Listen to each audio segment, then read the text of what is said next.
The Secrets of Technology is brought to you by the StarQuest Production Network and is made possible by our many generous patrons. If you'd like to support the podcast, please visit sqpn.com/give. You're listening to The Secrets of Technology.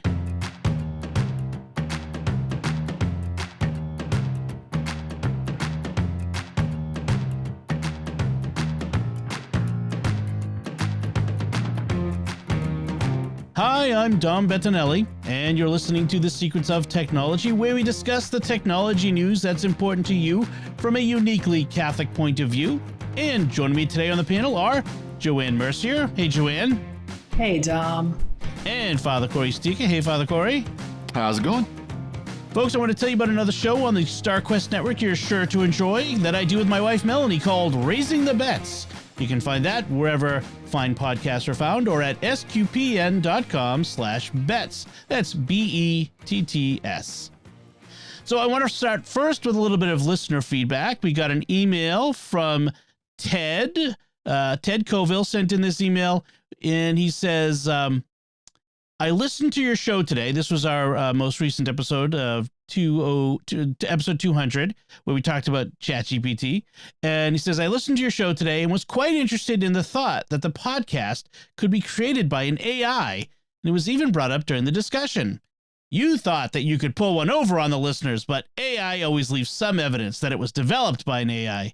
The evidence in this episode came at the end during the picks of the week when, and specifically that Dom's pick of the week did not have something to do with SetApp. That was clear evidence that it was an AI and not the real Dom. Good try, and I look forward to next week's AI-generated Secrets of Technology. Our listeners are very astute. Yes, they are. We are not being read by AI. This is not an AI. What are they talking about? Yes. Exterminate. I mean. Send out the robots from Boston Dynamics. Oh, those things are scary. They are. Just match those up with ChatGPT, and that should be perfect. There you go. Oh, thank you. Are you trying to bring about Terminator there, Dom? Thank you, Ted, for the fun laugh as we head toward the apocalypse.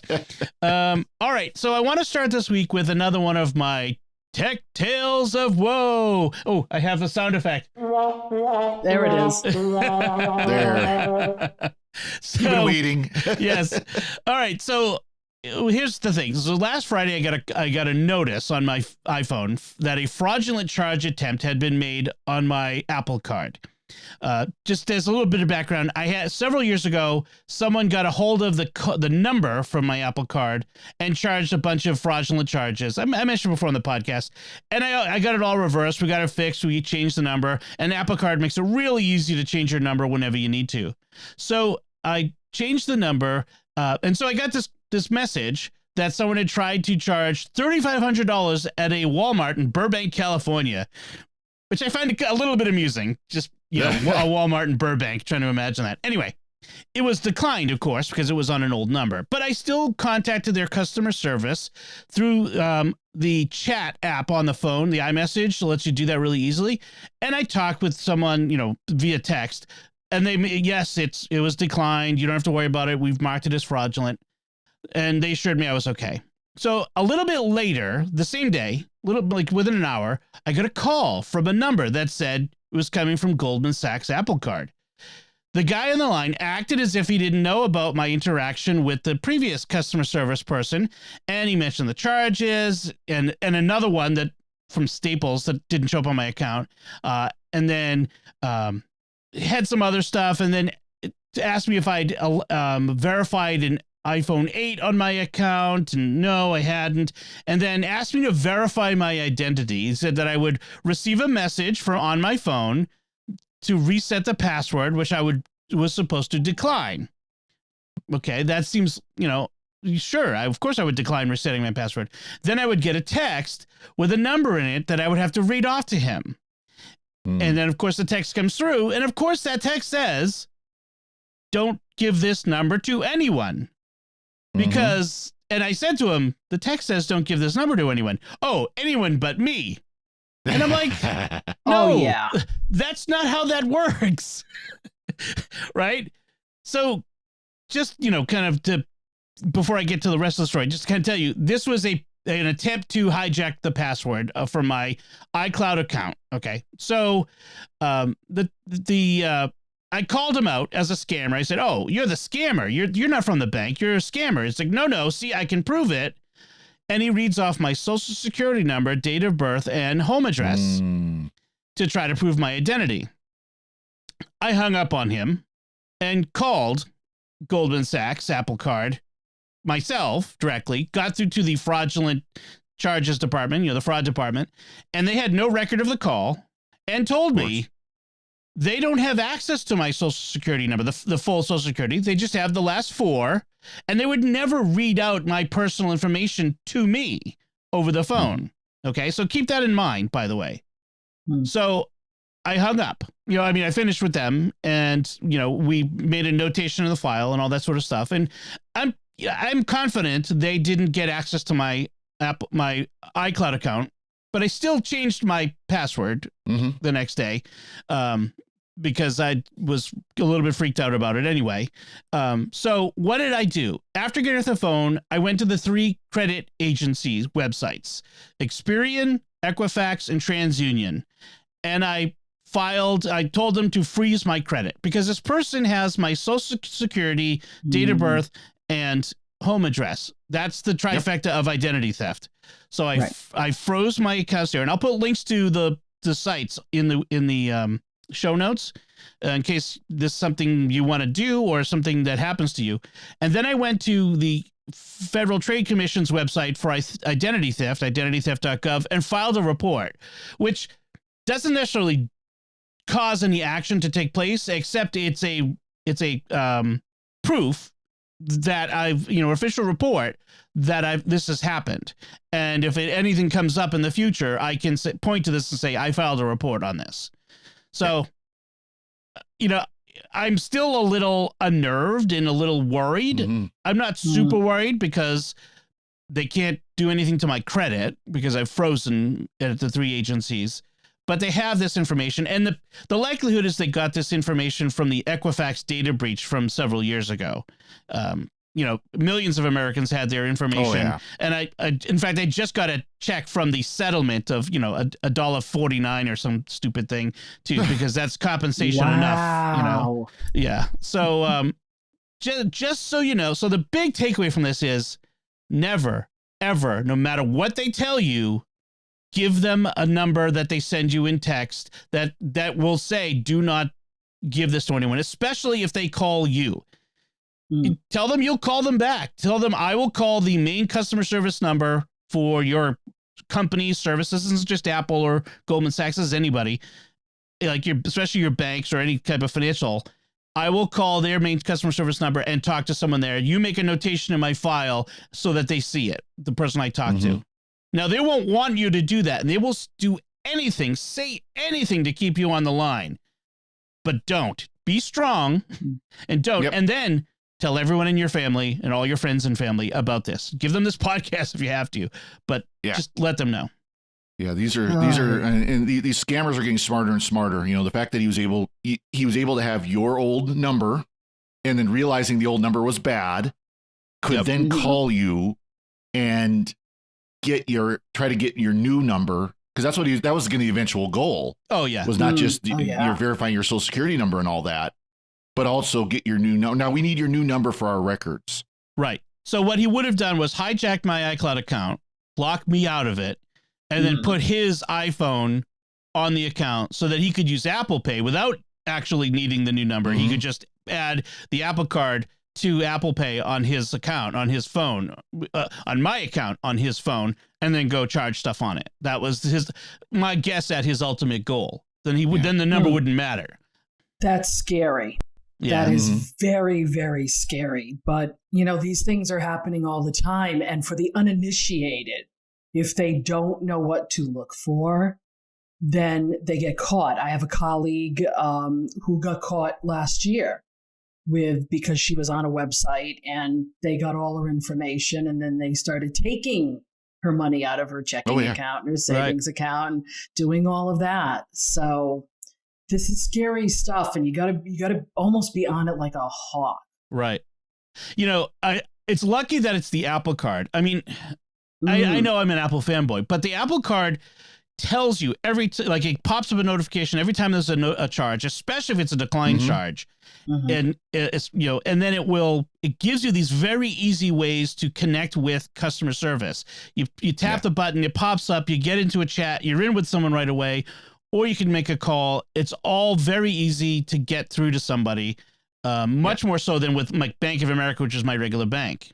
Yeah, some of the bank apps are starting to get better about this. I've got US Bank for one of my credit cards, and their app will do that every time there's a charge, every time there's a transaction, it will immediately pop up a notification. That's good. I have Chase for a credit card, and when I go over a certain amount, they immediately send me an email saying, "Did you actually do this?" Right. Which is very nice to have. But, those of us who use the wallets, whether it's Apple Pay, whether it's Google Pay, Google Pay, Samsung, whatever, you eliminate one level of fraud by using that because it's a token that they get and not your card. And that's how my husband and I just figured out we were having a problem with one of our cards, because it had to be from something he did, because every time I use it with my watch or with my phone. Right. So at least we could figure that out and then take the appropriate steps. But I'm all for the wallets as well. But this was scary because this guy wanted the wallet. Exactly. Oh, yeah. He wanted to get into Apple Pay, and that would be the crown jewel for him. The other thing I mentioned is like I use Bank of America for my banking. And they have a setting where I can tell them, send me an email or a message every time there's a transaction over this amount, every time there's a transaction outside the United States, just like notification, not stopping necessarily, but just let me know. And then I can immediately catch any kind of fraud of that sort and report it. Because especially with a debit card, your credit cards have certain legal protections. Debit cards do not. But your banks, if you catch it quick enough, and you can prove that, I wasn't being an idiot about it, giving my debit card out to everybody or whatever. They will often refund you the money, if they can see there's a fraud, prove it's a fraud. It's not a legal protection. It's more of a business policy. Well, there are legal protections on debit cards, but they are different because their debit cards are handled more like a lost checkbook than it is a credit card. So, I mean, to be clear, you will get your money back if it's fraud. It's just, it will take longer. Right. Because the banks are going to investigate before they give you your money back, which means you're without your checking account money for sometimes up to 2 weeks. Yep. Right. Yep. And people need to just be proactive, especially if you're doing online banking. Look at your account regularly. I don't know if that's daily or weekly or whatever, because I've caught things like Facebook, Google trying to, for zero amounts or a penny. Yeah. They're trying to see if they can get into your account, and I call it right away. It's like, nope, you're a fraud. And if you do want to use your debit card or checking account online in places, I want to go back to an old pick of the week, privacy.com. They connect with your checking account, and they let you set up individual limited accounts, card numbers, like basically virtual credit cards that can be specific to a particular website, specific to the amount of money they're allowed to charge per month or per transaction or ever. You can have like a single-use burner card, which is what I'll do if I ever have to buy something from a website I'm not completely sure of. And that way they can't use that number. Like someone gets that number, they can't use it for anything else. And so protect yourself that way. I do a lot with privacy.com still. And those that now interfaces inside of 1Password. It's built into 1Password. So you can use it, while you're doing your password filling and that sort of stuff, you can create a card in 1Password.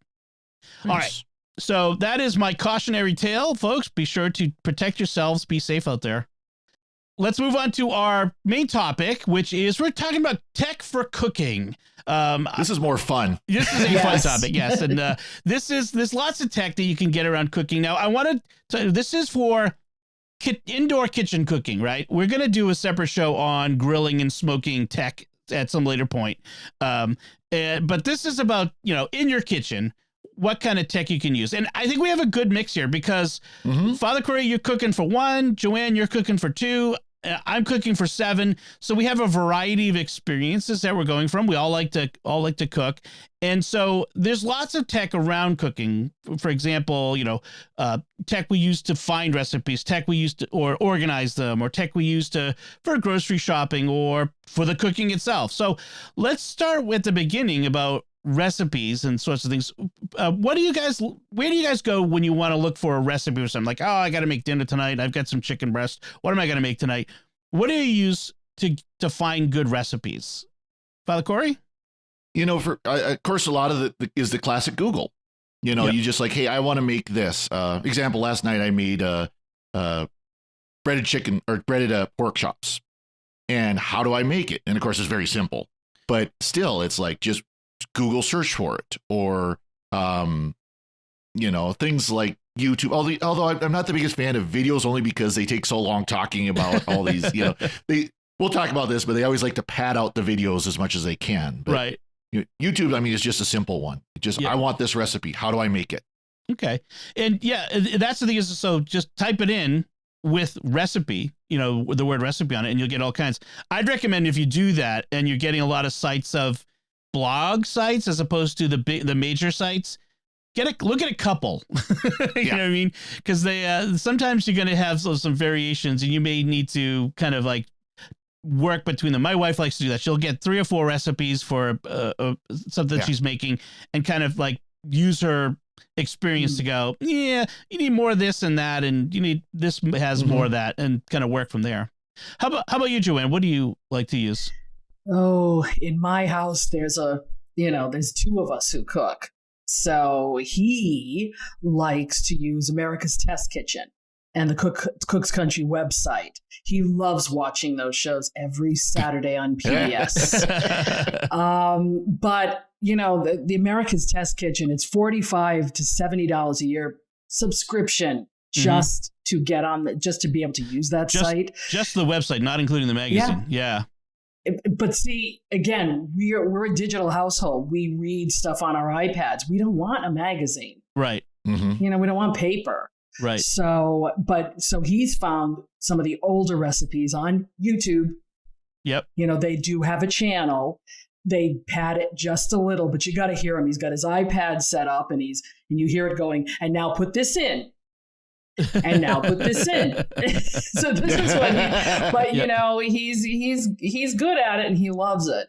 So I like, however, the Food Network Kitchen app for iPad. That has a lot more videos that you can watch right on there. And it's not just the big stars like Guy Fieri or Bobby Flay. You're going to get a lot of their people who work behind the scenes, making just about, they've got classes, they've got recipes, you set your diet and allergy preferences in the beginning. So if there's something you can't eat or don't want to eat, you can set that all up. That way, the bot goes through and finds just the recipes that you want. You can do it has a planner, it has a shopping list, it does everything, and it's free. It used to be a subscription, but I think somewhere during the pandemic, they got rid of that. Oh, wow. Nice. Well, because people were counting on them. And I think every once in a while you will see a little tiny ad somewhere, but I'll take that over big banners. Right. Like I used to use the Betty Crocker cookbook app, and they discontinued it. So now you have to go to their website, because I'm really a tried and true Betty Crocker fan. I've had mine for 42 years, and it's like ripping apart at the seams. But their site is so buggy, I can't use it. Oh, wow. There's so many ads. When you click onto something, it'll take you not to what you want. It's almost like Amazon, not what you want, but what they think you want. Right. Or what you should want. Yeah. So I haven't been very happy with them. Get the book. It's a lot better. And of course, I know I have a lot of friends who use Epicurious. Right. Which I find clunky to use. I want something simple. And Epicurious recently announced that they're going to be moving away from doing like meat-based because, of good for the planet sort of stuff, meat-based recipes and stuff. So I don't know. Speaking of apps that used to exist that they've gone away, I have the Joy of Cooking app on my phone and I love it. The app isn't available anyway, but it's the whole Joy of Cooking cookbook. Oh. And I use it all the time for I use Joy of Cooking for more of the simple things like breads and biscuits and, roasts and stuff like that. Stuff that's sort of the more simple, straightforward, classic dishes. And the app works really nice, but you can't get it anymore, which is kind of sad. And it's really hard because a lot of these apps are very, a little bit of each. They're not, if you're into ethnic cooking, you really have to look hard to find, I do Portuguese cooking. So I'm still using paper books because that's the best place for me to get it. I want to recommend a site for, Father Cory, I'll let you go first when I want to recommend a site for ethnic cooking. I was going to say, speaking of books, I mean, that's still the way to go in many cases too. If you've got actual cookbooks or can get a hold of actual cookbooks, that's still the way to go. I have some, smaller towns, you've got the church cookbooks, right? Where it's the little old ladies and their recipes that were passed down from their grandma, that was passed down from their grandma, and on and on and on. And those are some of the best recipes. And, I'm kind of surprised, because there are companies that they still do these church cookbooks. I'm kind of surprised they haven't set up apps that the churches can plug into, right, where the recipes are put in. Gosh, can you imagine getting a compilation of like hundreds of church cookbooks? Yeah, over the years. That would be awesome. You get some of those recipes that they go forever. Yeah. So for ethnic recipes that are like some modern thing, Milk Street Kitchen, which is Chris Kimball, who started America's Test Kitchen, has moved on from that and he started Milk Street Kitchen, and they're at 177milkstreet.com. They do world cooking. So they do lots of recipes from around the world. And I've tried a lot of them. I really use them a lot for different things. It tends to be more things with a little bit more exotic ingredients. So you got to have access to certain ingredients. But I really do like them. I love America's Test Kitchen, all their sites. I'm a big fanboy. I've got the subscriptions and all that sort of stuff. I have a little bit of a problem with their search on their site because, if I do a multi-word search, it does it as or as opposed to and, the Boolean search. So if I do like breaded pork cutlets, I will get chicken cutlets and breaded other things too, so it's not as great as it could be. Then allrecipes.com is hit or miss. Frankly, I think it's okay. It's got a lot of people just putting recipes in. There are certain people I follow on YouTube who I feel like are good sources for at least inspiration. Sometimes they'll link to the recipes off their site, but there's like Cowboy Kent Rollins I follow. He's fun. He is great. What a nice guy, and a Christian, always says a prayer for people at the end, and he's just a classic cowboy. But there's some others. I follow some people who do more grilling and smoking stuff, and I'll talk about them when we do that episode. So I like, there's some YouTube channels that I use as well. So one thing I do hate though is when you do a search, whether it is on YouTube or Google especially, or I say Google, but any kind of search engine, DuckDuckGo or whatever, you'll get these sites where they have the recipes and they're good recipes, but 2/3 of the page is the history of hamburger and this recipe. And, and it's all filler. It's like 2/3 SEO or SEO filler. Yeah. And then the recipe's down at the bottom. And those ones you scroll all the way down to the bottom and then go back up to the actual recipe. When I was 14, my grandmother made me a hamburger. Jump down. I'm not talking about hamburgers. I'm talking about how to make, hamburger macaroni casserole or whatever, Well, I will mention my favorite Portuguese site, which is the Azorian Green Bean. Maria Lawton is a PBS. She's becoming a PBS sensation with Maria's Portuguese Table. Oh, nice. Because people have discovered, Portugal. All of a sudden, they want to go there. They want to eat the food. I can tell you from experience that Portuguese cooking, you may have the same basic recipe, but it's different from whatever island you've come from, or from the mainland, or from Brazil. But she does a nice job. Most of her stuff is Azorian, so it's going to be from the islands. She does a nice job of correlating, and it's a lot of her own recipes that she's been able to get people interested in. So if you're looking, if you're starting that fad now, you millennials, and you want to know about all things Portuguese, then go to AzorianGreenBean.com. No, she's not giving me any money for this. Now, once you've got your recipes, you need to store them someplace. And the one app that rules them all for me, it's not perfect by any means, but it's the one I've been using for years and years, and haven't found anything to replace it, is Paprika, which is available on iOS, Android, Windows, and Mac. So you get it everywhere. And it's great because one, getting recipes in is really easy. They give you a bookmarklet for your web browser. And so when you're on a recipe website, you click it.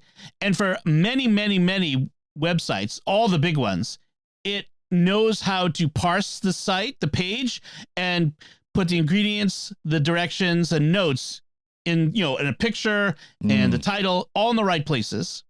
And then it also has a built-in browser, especially on phones or tablets, which makes it very easy to do from inside there as well. And one of the things I want to as a tip is, if you do this, they let you do categories, and I really am trying to be faithful to the categories. And I have 2 categories that I've set up called To Try and Regular Rotation. And so all new recipes go in the To Try section, so that when I'm looking for I need to make something next week, I need to do some menu planning. What do I get in my To Try section? Oh, look at this. I get this would be a nice one. And then once something is proven, like the kids like it, I like it, Melanie likes it, it goes in, and we want to have it again, that goes in the regular rotation. And so when I want to go back to something that I know is going to work, I go to that. So, don't overdo your categories. It's easy to do that. My categories are basically what kind of protein or vegetable, or it's a vegetable, and then where it's from, like what region it's from, and then maybe something about how it cooks. Is it a stir fry? Is it go in the Instant Pot? Is it a casserole? That sort of stuff. Otherwise, other stuff, it can get a little too bulky, and you can search for ingredients and stuff, so you shouldn't really need to do it on ingredient, but like basic categories. It lets you pin recipes on the side, so that I like to, when I'm planning out my meal for the next week, I go through and I pin all the recipes. And pinning is nice because it makes it easy to switch between recipes when you're cooking, especially if you got your phone or your iPad or in front of you. It's got other functions like grocery lists and like pantry inventory and meal planning. I don't really use it for those things. I have other tools I use, but you could also use it for those. So I really love it. It's been a great app. It syncs, by the way, and Melanie and I, my wife Melanie and I, can access it too. Like nice. you can access the same database, so it's multi-user. So that's Paprika. Another one I've heard a lot about that's available for iOS and Android is Yummly, but I haven't had a lot of experience with it. There are probably others out there, and I'd love to hear other people's recommendations. Well, I'll tell you one thing. What Kevin and I are using, we're using Notes. Right. Yeah. For storing recipes. Yeah. For everything, because I've had a lot of recipes that are handwritten. Mm-hmm. So I've been scanning it in or clipping it from somewhere, or if he wants that video from YouTube, it all goes in there, and it's a shared note between the two of us. For him, it's easy to use. Would I like to correlate a lot of those things? Sure. But right now, what's easy for him is wonderful for me. Right. That's the big thing, especially when you're collaborating with a spouse who's not quite as into the tech as you are. Yeah. What's funny is I used to be I don't have any kind of organization for recipes. It's just kind of whatever strikes me is usually what I end up cooking. But I used to do the printout. If I'd find a recipe I liked, the old kitchen drawer, Grandma had the old kitchen drawer where she'd pull out, and there were all her recipes over her lifetime. I kind of had that, although it was a cabinet with all the books. It kind of gets stuffed. The papers would get stuffed up in the cabinet with all the books. I used to have a 3-ring binder full of printouts that were all stained, oil stained and that sort of stuff. So, but I put all that into Paprika. You can also put your own recipes in, which was nice. And another app that you can use for recipe management is AnyList. which is I don't use it for that, but I do use it for shopping lists. And the main, I did a search a few years ago because the app I was using with my wife, it wasn't being done anymore.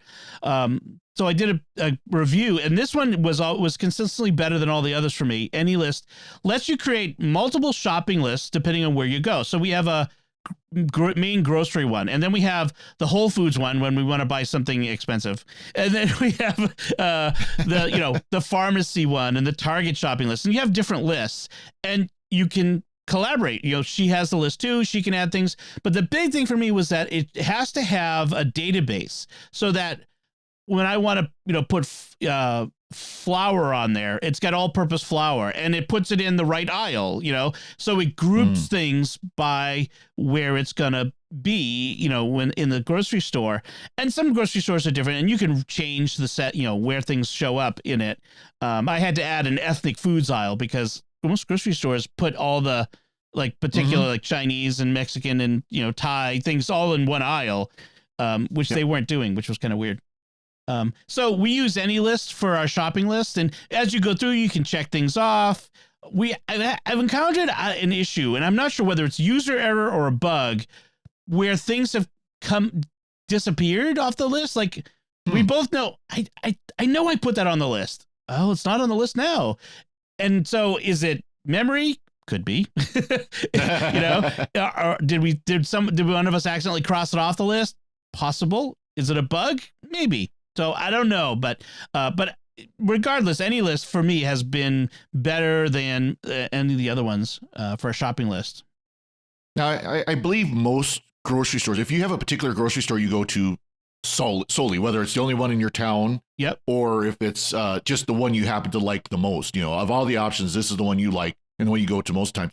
Most of their apps have grocery list capabilities. Oh yeah. And where it will tell you for your store, because of course they know that now. They've got that all tracked. That's true. For your store, flour is in aisle 23, midway down. It'll some of them will tell you like right down to this part of the aisle. That's a good point. Yeah. So that and again, it depends on how tech savvy the particular chain is and the particular store is. But yeah, it'll give you exactly where you need to go. So that's something to think about as well. If again, but that only works if you have one particular store. If you've got 2 or 3 stores you like to go to in rotation, or because you can get this product at this one and this product at the other one, if it's something that's not as common, then that doesn't work as well for you. Yeah. Well, thank you for reminding me about AnyList, because I've been using an app called Clear, and it's been my favorite shopping app for a very long time, but it's getting very wonky. The older, we get into iOS 16, 17, it's getting wonkier and wonkier. So I'm going to get rid of it and go to AnyList. Oh, okay. Good. Because I can share with Kevin. So I'm looking at my local store that I use, which is a regional chain called Stop and Shop. It's here in the Northeast. And their app is really focused, has a shopping list that's focused on buying for pickup, like pickup and delivery, as opposed to making a shopping list, which is unfortunate. I will say one of the things I love about Stop and Shop is my store, at least, and I think most of their stores now have a scan as you go, like it's like a little wand, and you scan and bag as you go, and then when you're done, it puts up a QR code or a barcode on the screen, and you just go to the self-serve, you scan it, the final bill comes up, and you just go out the door. It's a great feature. I've used it a lot. Yeah, all the time. That'd be nice. Every time. I mean, I'm shopping for 7, so I usually have a very full cart, and this saves because the whole process of taking everything out of the cart, getting it scanned, and then putting it back in the cart, it takes forever. This is just boom, you're done. And I pack the bag, so I know the bread is not underneath the cans, and that sort of thing. Yeah, so, it's when you're a single person, it's you might be grabbing 10 things at a time, just what you need for that meal or for a couple of meals. You're not grabbing hundreds of things. And exactly. So as also, for shopping lists, if you're especially on iOS, I'm not sure if you can do this if there's something similar on Android, but I'm sure there is. The Reminders app that's built in is you can make lists in it, and you can use Siri on your phone to say, hey, Apple lady, add something to my shopping list, and it will do that. And which is really handy. You can also do it with Echoes. You can have a shopping list in the Echo app. I don't want to say her name, the A-Lady app on your phone, that sort of thing. So you can do that with. I'm sure there's something on Android you can do that as well. Yeah, Google Assistant has a similar feature where you can do a shopping list, and then then you get to the store and Google, bring up my shopping list.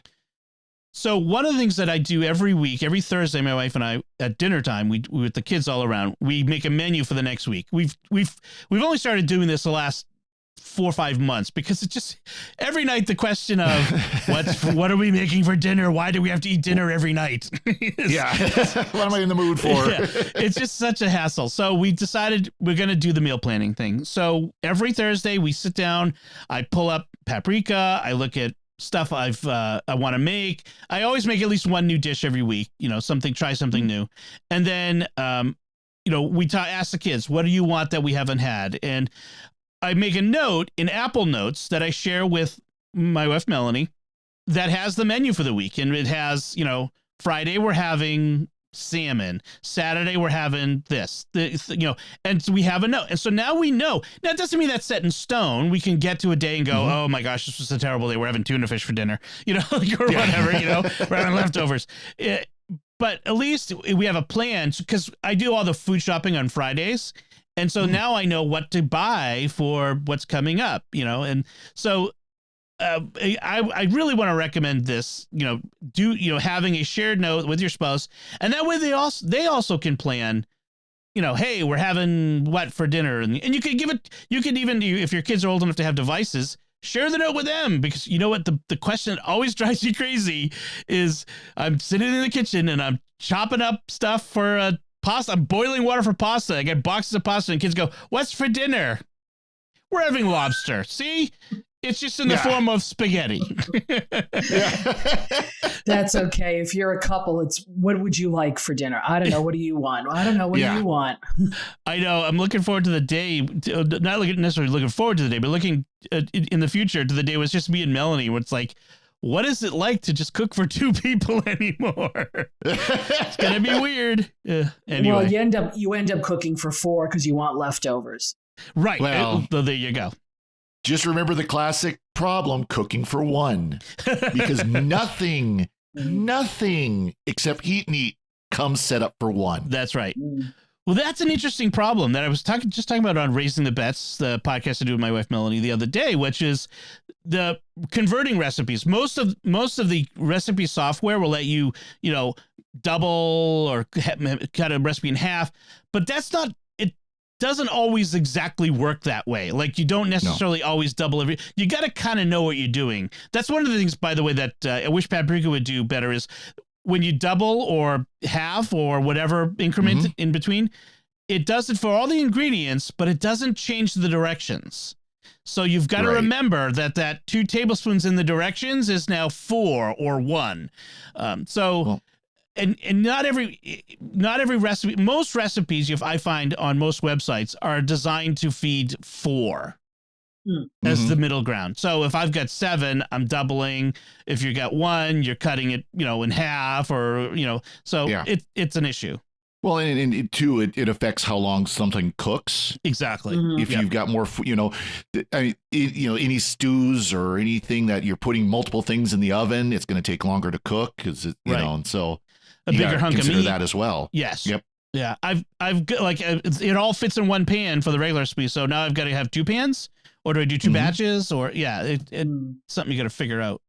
Yes. We figured out a long time ago that we would just bring lunch to work the next day or within that week.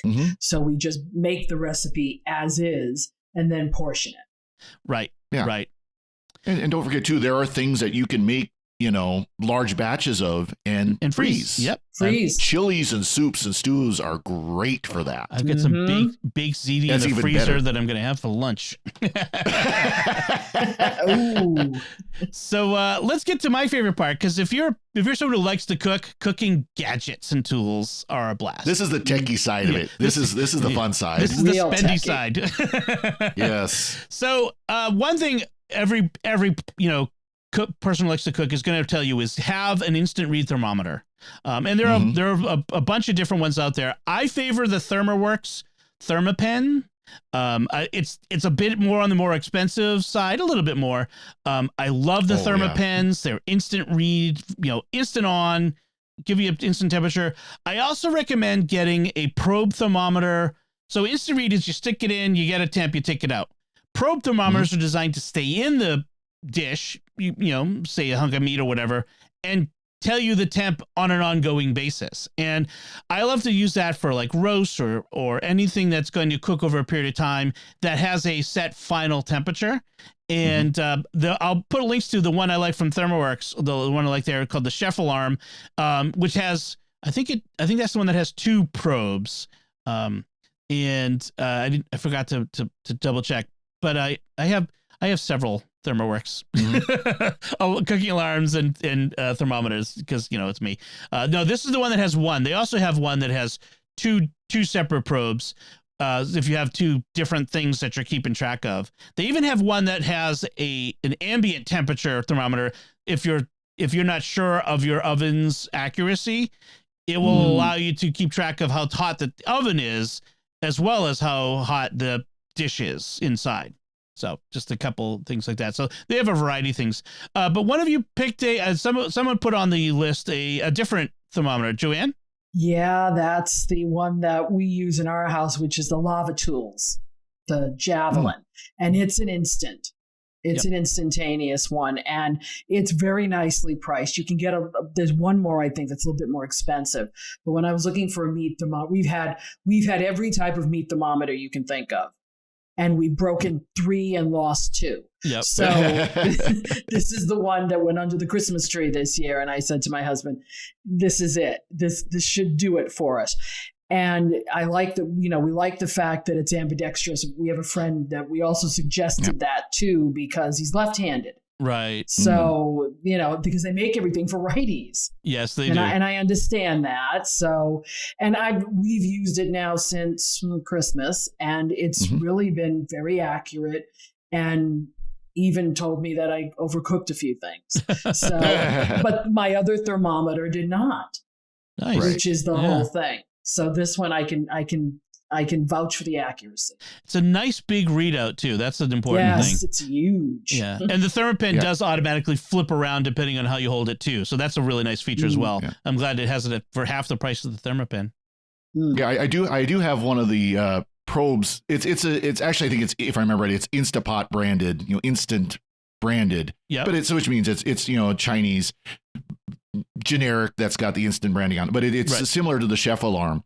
Now you can get these probes that are wireless, which is great for when you're talking about doing smoking and barbecuing, or in your oven if you don't want to have this cord hanging out your oven, or can connect to your phone. There are Bluetooth probes you can get now where it will run on your phone too. Right. That's actually a nice one so that you can walk away. And especially if you're going to be going a distance from the stove, you can get an alert on your phone, which is really nice. Yeah. The Chef Alarm one I was talking about is 65 on their website. They make a simpler one that's just like the Chef Alarm has timers and all kinds of other stuff on it too. ThermaWorks also has the Dot, which is a much simpler one. But you can get one with Bluetooth in it that connects to an app on your phone.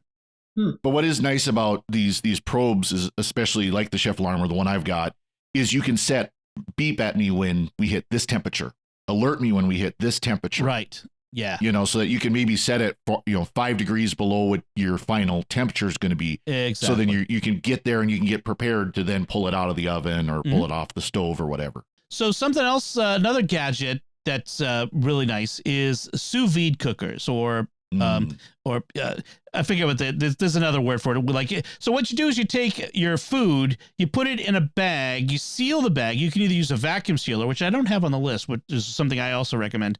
Or you could just even use a Ziploc that you pull as much air out of as possible, and you submerge it in a pot or bucket or whatever of water, a bowl, and then the sous vide machine itself, it goes in and it's a circulator. It's kind of like on your fish tank, and it heats the water up to a particular temperature and holds it there.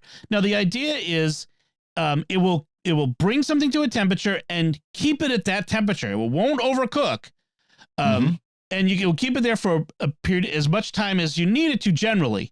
Now, if you keep it too long, it's the food will start to break down and get mushy, like a steak or a roast or something. But in general, I've used this for like steaks. So one of the things I love about it is, like, I put a steak in it, it goes in there for hours. I pull it out. It's exactly 120 degrees. I throw it in a pan and it's perfectly cooked. I get the searing on both sides. That's what you need, is you need to, do the browning bit, afterward. But I love it. It's great for marinating and things like that. And so the one I like, the Innova, and I think the Joule as well, have an app so you can get notifications on your phone and all that sort of stuff. So it's really great. Well, and this has become very popular for meats, I know, especially roasts. Yes. To do sous vide or immersion heaters, what I've also heard. Immersion heater. That's the word I was struggling for. Yeah. But, think about this too. You could do this for soups and stews and things like that, chilies. Yep. Because it's heating from within it. And it is an electric heater. And it's just, you could just let it sit there and. Yeah, I'm not. Because I'm wondering about cleaning it out, the chunks getting inside it and clogging it. I wonder if I think there's ways to do that. Oh, but okay. Yeah. I would look at the instructions, but yeah, that's another interesting idea. I'm a skeptic. Sorry. I mean, I've looked at them. I've heard people extol the benefits of them, and I just look at it and go, it's putting your meat in a bathtub. I'm just not sure about this. The meat never touches the water, but yeah. Right. Yeah, I understand the concept. It's just, okay. So, when you're cooking meat, you're cooking it to its specific temperature, and usually we're doing it by either contact in a pan or air in an oven. And this is just heat transfer through the medium of water as opposed to air. But again, I mean, not everything works. This works for very specific things. Not everything would work in a sous vide. I mean, I've seen some people be pretty creative. I use it for some very specific things like roasts or steaks or that sort of stuff. Fish works really well with it too, because fish is pretty delicate. So something to check out anyway. One other tool that I want to mention that as someone cooking for a large family is the Instant Pot. It's a pressure cooker, basically. It's an electronic pressure cooker that is different from the ones that my mom had, which was this giant thing that sat on the stove and everyone was afraid of. But Instant Pot, we got the 8-quart, the biggest one they make, because the other ones, so it says 8-quart, but when you cook in it, you can't fill it to the rim. You have to fill it to like maybe, so you get like 6 quarts of food out of it. So it's for very specific things, but we use it for things like making pulled pork or boiled eggs, like a bunch of boiled eggs at once works really well. If you need to make chicken stock very quickly, like within 45 minutes, so pressure cooking just speeds the process up a lot. And I use it for I make a couple different kinds of roasts in it, like a pot roast or whatever. It's not the all-purpose tool that they tried to claim it is these days, but it's for very specific things. It works really well. I was gonna say I've got one as well, and they're great for quick cooking. Like take frozen chicken breast and put it in there with a little bit of stock, and 10-15 minutes or something like that. I can't remember how long it usually takes, but it's very quick and it's done. And the chicken is nice and tender and everything. You can use this for the sous vide cooking as well, slow cooker, things like that. Yeah, that's true. Yeah, I'm very interested in the Instapots because as we get older, that's something I think we're going to be moving towards, having one device that can do a bunch of things rather than a bunch of devices. So you can do everything, because this thing is saying it's a pressure cooker, slow cooker, sous vide, saute, a rice cooker. You could, yogurt maker, food warmer, cake baker, really, and steamer, which we have a steamer. We have a steamer that's about, believe it or not, 40 years old. It's on its last legs. Right. So this I'm interested in. There are some of that stuff that it can do, but it's not your best tool. Let's put it that way. But in a pinch, it's one of the things you mentioned, Father Corey, is putting the frozen meat in it. It's great for that. Like when we do the pulled pork, we'll put a big chunk of frozen pork in there and set it going, and then it cooks it. And an hour later, we've got pulled pork. So you don't have to defrost and all that other stuff. So it's great for that last minute sort of thing as well. So I really like that. And this is a good time to kind of mention too, just a classic slow cooker. If you don't want an Instapot, just a classic, crock pot or some variant on that. Yeah. Where you throw your stuff in there, you hit the low button and walk away. Yeah. And just let it do its thing. I make this top round roast with mushroom gravy in the slow cooker thing. It's so good. It takes 6 hours or something like that. I set it up going at lunch, and it's ready by dinner, and it's awesome. Yeah. One thing my mom used to make all the time, and I do every once in a while, is like beef ribs. If you like sauerkraut, this is fantastic. It's beef ribs with sauerkraut, and then a little bit of beer in there, and then just put the lid on it and let it simmer all day. Oh, of course, it melts right off the bone. Right. Nice. By the way, now we're getting hungry. Yes, we're all hungry here now. So we need to move on. So, Father Corey, you had another appliance I don't have, but that you said you swear by now. Oh, the air fryer. I've actually become an air fryer apologist. I've got 2 family members and a friend parishioner that I've convinced, or a couple of parishioners I've convinced to get air fryers. When people think of air fryers, they think of, instead of deep frying, your frozen French fries or whatever, you can use it doing this. That's probably the most common use of an air fryer, is to make these, the starchy French fries and tater tots and stuff you buy at the grocery store. But an air fryer is basically a convection oven. It is a very small convection oven. And so anything you can cook in an oven, generally you can do in an air fryer. So if you want, fish and chicken and those breaded pork chops I made last night, I made it in the air fryer. Just put them in there, and 20 minutes, 10 minutes on each side, and they cooked up perfectly.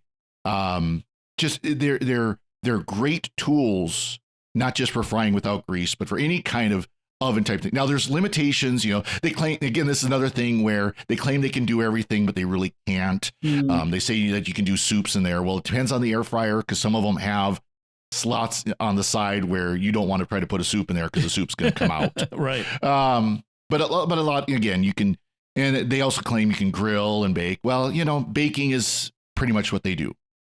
And they again, and if you're only making, like, say, a small roast, it's probably better to do it in the air fryer than your full oven. Yeah, because it'll do it quicker. That's the one thing an air fryer does, because it's smaller and it is circulating that air. It does a lot of things quicker and with a lot less energy. The energy too, yeah. Totally agree. I have a Breville one that's an air fryer and a toaster oven and a baking and a reheating, and we swear by it. And we do put stuff in there when we just want to make a little of something rather than using the oven. So yeah, I have a Breville toaster oven, which is awesome. It's the best ever. Yeah. But you can get tons of air fryers. Like I just picked one to throw on here that's from Instapot, the same company. Okay. But there's many other, all kinds of different sizes and shapes and you name it, and awesome capabilities. And once you learn how to use them, they're pretty incredible what you can do with them. Great. Awesome. Well, we're going on and on. We probably should move on from this. I'm sure we'll come back to the topic of cooking, because there's so much more tech that you can do in cooking, and we'd love to hear your tech cooking questions or tips and ideas. So you can let us know, emailing us at technology@sqpn.com. Before we move on, we want to take a moment to thank our patrons who make it possible for us to create the secrets of technology, including Gregory S., Meta D., Fabian K., Stephen R., and Daniel V. Their generous donations at sqpn.com/give makes it possible for us to continue the secrets of technology and all the shows at StarQuest, and you can join them by visiting sqpn.com/give. So we have some headlines we want to go through here, and some interesting stuff going on. The first one is about Amazon. Amazon is now, as you may have heard, has bought some healthcare related companies, and they're now in the pharmacy business. And they have a new $5 monthly subscription service. So you can use our Amazon Pharmacy, especially as a Prime member, and just, you get stuff there and they ship it to you. But they also have a new service called RX Pass, which for $5 a month gives you a bunch of stuff less expensive with free shipping and that sort of stuff. So I've been using Amazon Pharmacy recently for a couple of things. I recently changed health insurers, and I wanted to see if I could get my prescriptions less expensive. And in general, I kind of am. There's a few things that are still less expensive through CVS or Walgreens. But in general, I'm getting a better deal for several medications through Amazon Pharmacy, with the added benefit of free shipping. I don't have to go out to the CVS every few, weeks, or once a week or whatever, when they've refilled something for someone in my family, and go pick it up. It just comes right to the door. So I'm kind of like this. What do you guys think of this? Do you want to give Amazon another thing to do for you? No. Living in a rural area, I do not trust Amazon to get that here, because I have had too many things that the headphones I'm wearing now that I bought brand new headphones, the nice Sonys that Dom recommends on his site. And it was delayed in shipping by 2 days because somehow Amazon got a wrong address put on there, and it caused a lot of problems. I don't want to trust my medications, if I ever happen to need medication, to Amazon. I really don't. I know there are people that have. Of course, when you live in a more populated area, you could get same day shipping and stuff like that. But yeah, I don't trust them. I really don't. And yeah, it's just Amazon's stretching too many things that really is kind of making me a little bit unsettled with them. Right. I totally agree with you, Father, because when I imagine getting the wrong medication just when you need it, at least with the pharmacy, you can run over there. With the pharmacy, you can also ask questions. Does this interact with this when you get a new medication? As much as CVS can be a pain at times, and they can hear me say that. Oh, yeah. I would rather be able to go to my CVS, talk to somebody in person, and make sure that what I'm taking is what I'm supposed to be taking. Right. I really do love my CVS pharmacist, and that's one of the things that holds me back, is having that person I can talk to. And in fact, I'm not putting everything in Amazon Pharmacy. I'll just put it that way. There are certain things which are much less expensive that I was getting from CVS. I'm probably going to keep them there. But for anything that's very important or more expensive, I'll just stick with CVS. And you can do that. You don't have to have all of your medications in one place.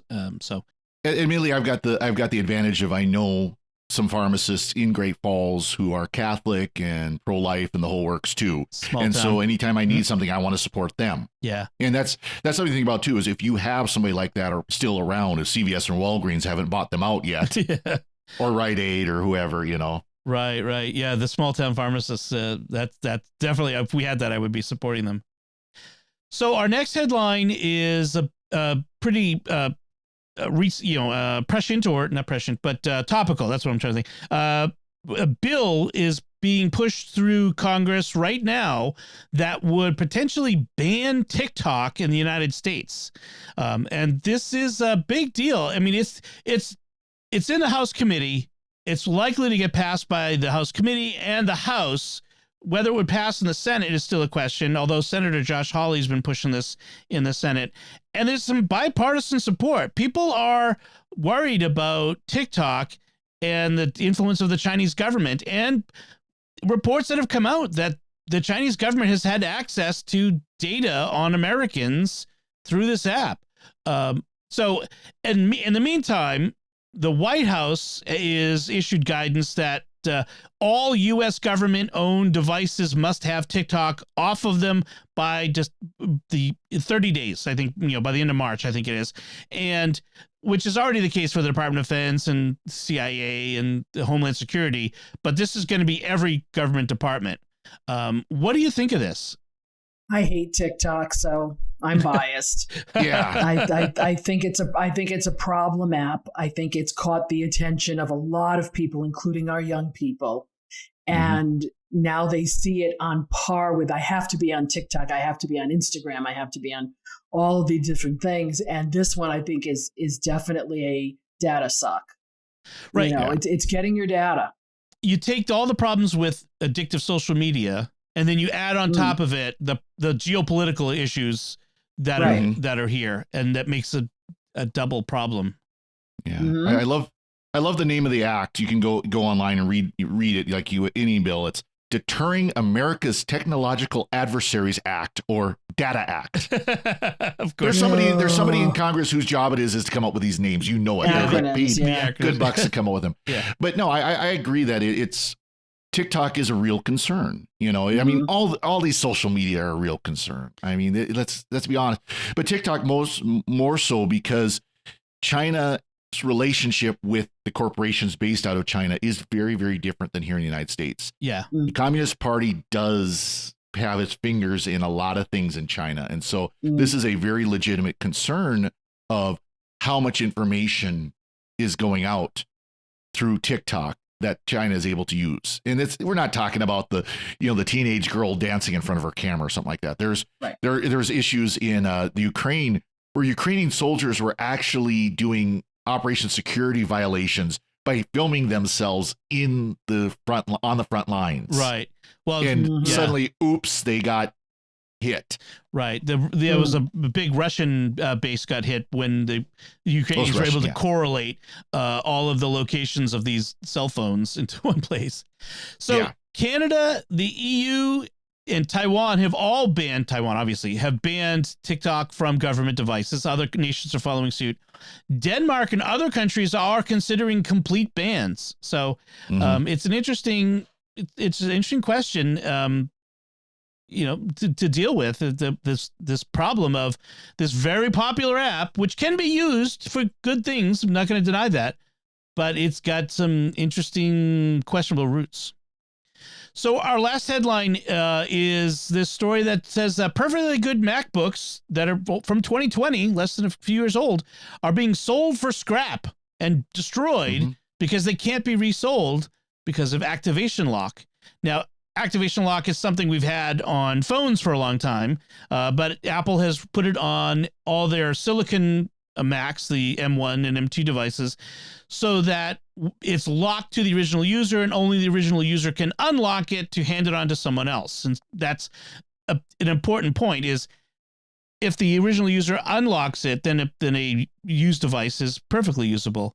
But if they're not unlocking it, then it's just scrap. It can't be used. So what do y'all think of this? Is this a problem with activation lock, or just a cultural problem where people have to remember, let's unlock things before we sell them? Both. Yep. Yeah. To be honest, because I have to remind myself and my husband before we do this, please unlock it. Make sure everything of ours is off of here. Wipe it so that there's nothing left. And I remember he has a 6S phone that we found the other day in a basket, and it was locked. I was like, really?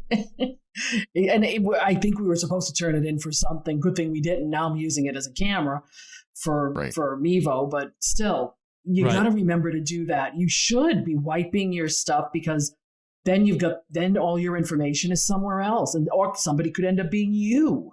Right. And there are two different steps. There's wiping the drive, but you also have to activate, the unlocking it from your Apple ID. And that's the step I think that people are forgetting to do, or these companies are not doing when they're replacing things. Well, there needs to be a way to undo this. But then again, Apple's history of repairability, Apple's history of used market and everything has been horrible. It's been atrocious. Let's just be honest. they do not want you using old phones. They do not want you using old devices. No, they really don't. They want you to buy new ones because they fight with people trying to repair them. They constantly, it's only recently because of pressure, they have started to become more aftermarket repair friendly. I would say, do they want you to buy new stuff? Yes. But there's also these are very complex, very tightly packed little things. And, having people able to get into them and fix them properly. I mean, you should be certifying more people to do it, and they have the tools out there to do it. I agree with the whole locking thing. Like the activation lock on phones where you brick a phone if it gets stolen has really reduced the amount of theft of devices from people. I mean, because there's no point in stealing something because you can't do anything with it. But then you get things like this where a legitimate sale of a used device, and the only thing you can do with that device is strip it for whatever parts you can still use. And even that is restricted. Right. Because there are devices, things like you hear stories of the displays, which should not be restricted. That should be reusable device. But then there's the way they do serial number tracking, things like that. Well, it keeps you from being able to do it. It's because the display is locked to the security chip because you use the display to get into it. And that's part of the issue. What I'm saying, though, is you pull the display out and now you can't reuse that display.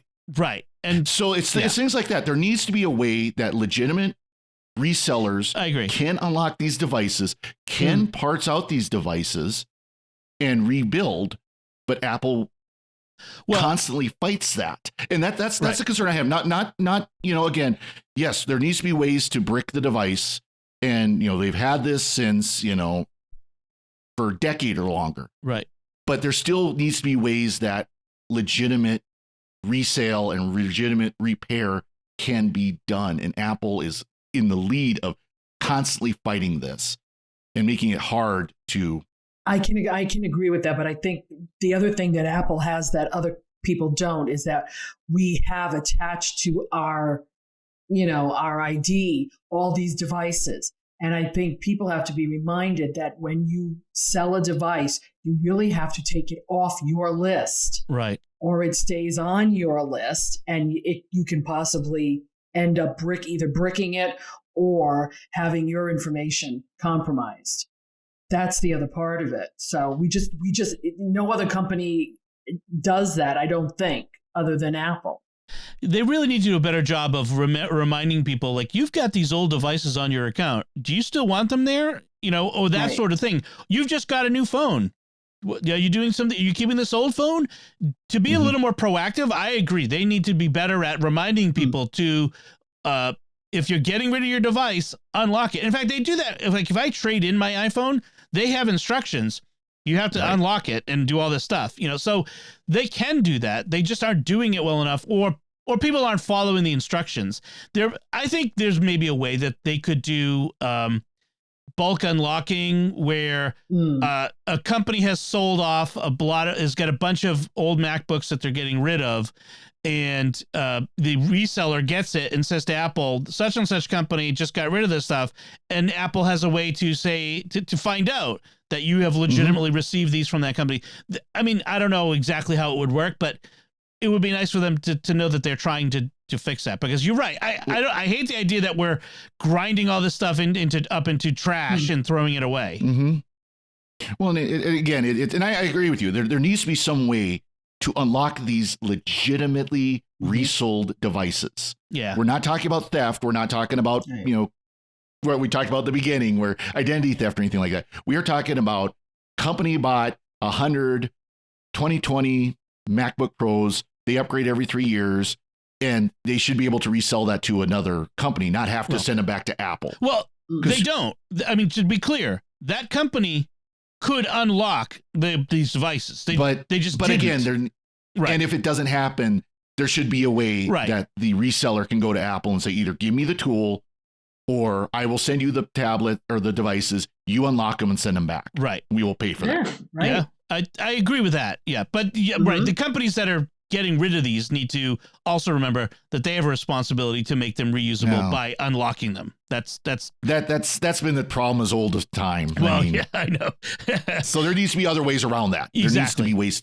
Yeah. But this part of this frustration also comes from Verizon. I had my previous Pixel. This isn't Google issue. This is a Verizon issue. My Pixel 4 that I used to have, I was going to repurpose it, but you can't unlock it to reflash it to another operating system because of Verizon, not because of Google. Oh, so that's why my current. Well, they completely removed the capability. Oh, wow. Interesting. It's not they won't unlock it. They will not allow it to be unlocked. So this is why this is a particular annoyance for me. All right. So there's no real solution there, but just something to be aware of. If you're buying a used Mac, especially a newer one, or selling one, be aware of activation lock. And, especially if you're buying one, make sure it's unlocked, whoever you're buying it from. I recently purchased a used Mac M1 MacBook Air, and the person I bought it from, one of our co-hosts, was very good about making sure it was suitable and ready for me to go as soon as I got it. So that was very nice. All right, those are our headlines. Let's move on to our picks of the week. Joanne, you're up first. Yes, and I did. I got one of those HomePods. I had to. The new ones. Because the new ones. Yes, this is the second generation HomePod for the two reasons. Where the A lady is moving out of my house because the skills apps are becoming wonky. At least for me, I was having a real problem with skills apps. Because I've learned I'm starting to learn home automation. So I picked up one of the white ones. My husband didn't want a black one. It's heavy. I'll tell you, this thing is hefty. But I'll tell you, if you're an audiophile, you do have to kind of tweak your ears a little bit because it is a small speaker, but it's got a nice sound and it fills the room quite nicely. Right now, they're about, they say they're about 4 inches. It's about 6 inches high. And you put the little one next to it, and it's definitely heftier. The sounds are different between the two. But for what we're using it for as our kitchen speaker, it works rather nicely. There isn't as much bass as there used to be on the older ones, because I've heard the older ones, and they were really nice and hefty. But the bass a little bit less. But I'll tell you, the tweeters are not as tinny as the original one either. So if you're looking for something that you need in your home for a kitchen or an office, I don't know if you want to use it for TV. I'm a real audiophile where we've got a 5.1, and we like that surround sound stuff. But this is something that we've added now, and I'm learning. HomeKit has taken a bad rap, I think, with a lot of people. Yeah, it's not a lot of the others that are more hefty, but for somebody like me who's just starting, to be able to learn how to manage my plugs, to be able to learn to manage my speakers upstairs and downstairs, it's easy enough to start learning how to do such things. The touch controls on this thing are like the small one. So if you have a cat, please turn that top off. That's so right. The cat doesn't start anything. My dog could care less.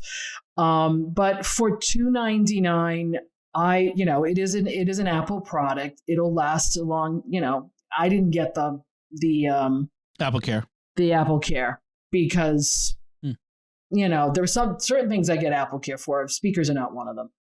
But I think it's a good product, and I think it would be very good for dorm rooms as well. That kind of, apartment living. It's a nice speaker. Cool. It really is. I've been using a stereo pair of HomePod minis for my TV sound. Because my old home theater thing is starting to go, and it's worked pretty well. I like the sound. And because I use it off of an Apple TV, it works really well. So I really like it. Well, then if you get the bigger ones, then because the sound will you'll hear the difference right away. It's a bit $300 each. That's $600 worth. That might be a little bit down the road a bit, but yeah, that's a good point. Awesome. Thank you. Father Corey, your pick this week. So my pick is a video editor, but it's an open source video editor called, I always pronounce it Kdenlive, or it could be Kdenlive, but it is, it's, since I've been doing a lot more in Linux, I haven't been able to use iMovie for some of the video editing I've been doing. And so I had to find an open source version. And this is the most popular open source Linux based video editor. But the nice thing is it's cross platform. It works in Mac, Intel Mac, not for whatever reason, not Silicon Mac. I don't know if they just haven't ported it yet or not, probably. But Intel Mac, it works in Windows, and it works in all the different Linux variants. And it's a fairly powerful video editor. I would say it's above iMovie. It's probably not Final Cut Pro. It's probably not Adobe or DaVinci or anything like that. You know, the next great Titanic isn't going to be made on it, edited on it or anything like that. But for, simple editing, it works really, really well. The timeline and drag and drop and all that kind of stuff. You can do all kinds of different, transitions and color balance and all the different type of plugins you would expect to find in a reasonably powerful video editor you'll find here. And of course, it's free. It's open source. It's free. You can go download it. Just start using it. It does have the learning curve, but I think anybody who has, like I said, at least could understand iMovie can use this right on its absolute basic level. The more fancy features, then you start having to have the learning curves, but yeah, it does a really pretty decent job for what little I do with it. And again, you can't beat the price. You can't beat free. No, that's really great. Yeah, I mean, for a multi-track nonlinear video editor, that's pretty good. I mean, DaVinci Resolve is free as well, but that, like you said, that's a higher end product. This might be good for anyone who's just a little bit beyond, iMovie or Movie Maker or whatever, some of those basics ones. Nice. Yeah, it's got a lot more powerful. If you're thinking of Final Cut Pro, this might be your option, especially if you don't want to be tied into, say, Apple. Right. Because I remember when Final Cut Pro 10 came out, there were a lot of complaints of features they removed. Right. That people were using. Right. Or if you don't want to pay the hefty price tag of an Adobe Creative Cloud subscription or that sort of thing. Yep. Excellent. So my pick this week is something. It's a Safari extension called Tabitha Tabs Exporter. It's $2.99 in the App Store. And what it does is it lets me take all of my open tabs and export them en masse in various ways. What I do is I export them as HTML list. So because what happens is, when we do a show like this, we have a bunch of links that I need to put in the show notes. And so I have them all open in my Safari browser, and I open up the browser, hit the share button. I select the ones that I want. It doesn't have to be all of them. I can just select just the ones I want. Then just get the usual share button, and then I can copy it as just text, the titles, or expanded text titles and the link, bulleted list links, as just the links, as Markdown, as JSON, which if you know what JSON is, or as HTML, and I get an HTML list of things. And wow, it really saves you so much time. If you ever find a thing where you need to take a whole bunch of links that you've opened, a whole bunch of tabs you've opened, and save that somewhere in a document, this is for you. Of course, it's a Safari extension, so it only works in Safari. Sorry, folks, if you're Chrome or Firefox or whatever, but it really works well, and it's $2.99, which is I'm glad to support the developer on this. It's a small developer who's maintaining this.